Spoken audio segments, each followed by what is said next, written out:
From Tampa, Florida, this is Democracy Now! Breaking with Convention. War, Peace, and the Presidency. We're broadcasting from the Republican National Convention inside and out. She just grabbed our camera. This woman grabbed our camera.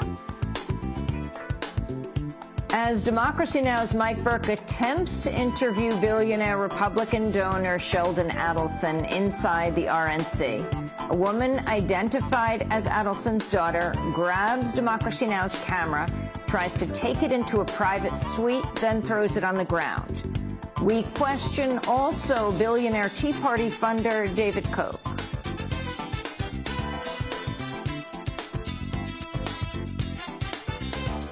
Then Rolling Stone reporter Matt Taibbi on greed and debt, the true story of Mitt Romney and Bain Capital.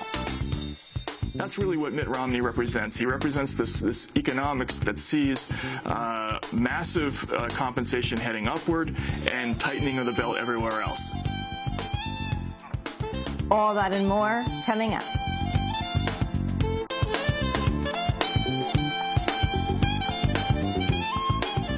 Welcome to Democracy Now!, democracynow.org, Breaking with Convention, War, Peace, and the Presidency. We are broadcasting from Tampa. This is Democracy Now!, democracynow.org, the War and Peace Report. Tropical Storm Isaac is heading north after battering the Gulf Coast with heavy rain and wind. More than 730,000 people remain without power in Louisiana and Mississippi after Isaac slowed to a crawl and lashed the area on Wednesday. 60% of residents of New Orleans have gone without power, and some neighborhoods saw flooding. But the city's rebuilt levees helped prevent a repeat of the mass devastation of Hurricane Katrina 7 years ago. Among the areas to see flooding was Plaquemines Parish, where surging waters inundated homes and businesses. I am concerned. I don't know what it's going to do, but we're going to stay there as long as we can. I'm looking at the water in the back. It's about ready to get into my laundry room. It doesn't have too much further to go because the laundry room's a little bit lower than the house. And I'm hoping that don't happen. I saw water in my house. We have a computer room. The computer's all underwater.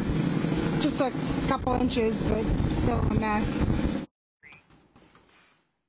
New Orleans has been on lockdown with large numbers of police and National Guard, many armed with assault rifles, patrolling the streets.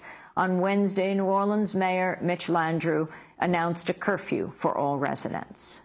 Let me be clear. We're going to have a zero tolerance for lawlessness during this emergency and to make sure that this city is secure. In that regard, we are going to join with Jefferson Parish that just decided to institute a curfew. Now that this storm is going to be with us for some time and is going to begin to stress the system, we have to make sure that the streets are clear and safe. And so today, it's going to begin. It'll be a curfew from dusk to dawn, and it will stay in effect until otherwise notified. Opposition activists in Syria claim thousands of people have fled eastern areas of the capital, Damascus, after deadly shelling by government forces. On Wednesday, opposition members said dozens of people were killed when the Syrian regime bombarded several districts and then carried out executions and house-to-house raids. In a televised interview Wednesday, Syrian President Bashar al-Assad declared his regime is winning the conflict and dismissed calls for a buffer zone to protect the 3 million Syrians it's displaced. A U.S. drone strike has killed 4 people in a remote province in Yemen. The victims were traveling in a vehicle when they were hit by one of 3 missiles. It's unclear if there were other casualties. A contingent of some 200 U.S. Marines has begun operating along Guatemala's western coast in a further escalation of U.S.-backed militarization in Central America. The U.S. says the Marines are deployed as part of Operation Martillo, an effort to intercept drug traffickers in planes and boats. General Douglas Fraser, the head of the U.S. military's Southern Command, confirmed the mission on Wednesday.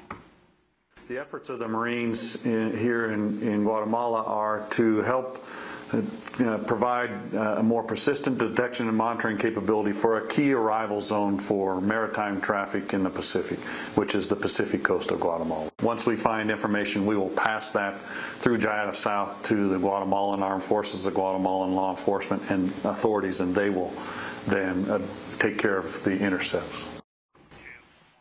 Wisconsin Congressmember Paul Ryan formally accepted the Republican vice presidential nomination Wednesday with a prime address at the Republican National Convention in Tampa. Ryan vowed a turnaround of the U.S. economy should Mitt Romney defeat President Obama in November. His whole life prepared him for this moment, to meet serious challenges in a serious way, without excuses and idle words. After 4 years of getting the runaround, America needs a turnaround, and the man for the job is Governor Mitt Romney. President Obama is the kind of politician who puts promises on the record and then calls that the record. But we are 4 years into this presidency. The issue is not the economy that Barack Obama inherited, not the economy that he envisions, but this economy that we are living. Paul Ryan's speech was briefly interrupted by two activists with the group Code Pink. The demonstrators chanted, "My body, my choice," and "Fund health care, not warfare," until they were forcibly removed. We'll have more on Paul Ryan's speech in the second hour of our broadcast. And Trayvon Martin shooter George Zimmerman has won the removal of a second consecutive judge in his case. On Wednesday, a three-judge panel ordered the recusal of Judge Kenneth Lester after Zimmerman's attorneys alleged he'd made disparaging remarks about Zimmerman's character last month. Lester's predecessor in the case was also removed after complaints from Zimmerman's attorneys. Zimmerman remains free on a $1 million bail bond. And those are some of the headlines. This is Democracy Now!, democracynow.org. Breaking with Convention, War, Peace, and the Presidency. We're broadcasting from PBS station WEDU here in Tampa, Florida, as we cover the Republican convention inside and out. We are doing 2 hours of daily coverage from the Republican convention. You can go to our website at democracynow.org if your station is just playing